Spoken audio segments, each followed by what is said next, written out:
Goeiemôre, Dok Matt wat praat. As jy kan onthou het ons gisteroggend bietjie gesels net rondom die troon. Ag, en daar's soveel mooi goed rondom die troon, goed wat ons kan sê, die belangrikheid van Jesus wat op die troon sit. Jy weet, ek lees in die woord van die Here waar hy sê, hy self gaan die lig wees.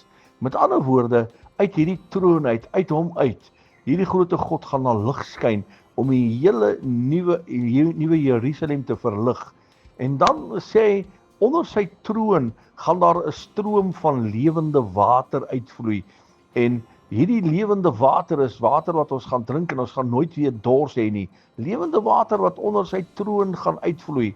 En dan iets wat baie baie mooi is wat hy sê in die woord is dat rondom sy troon gaan die seraf staan, engele, 3 pare vlerke met 6 vlerke groot soos 'n reuse.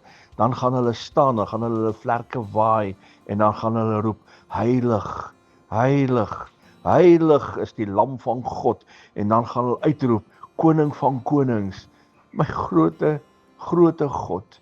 Hy is waardig om heilig genoem te word. En ek sal dit baie graag self wil doen. Ek sal wil buig voor hom, by sy voete neerval en roep, heilig, heilig, heilig is die lam van God. Hy wat sy alles vir my gegee het. Hy wat sy seun vir ons gestuur het. Hy wat lewe vir my gegee het. En hy wat vir my die ewige lewe gee. My liewe vriend, gaan 'n wonderlike tyd wees. Herlewingsgroete.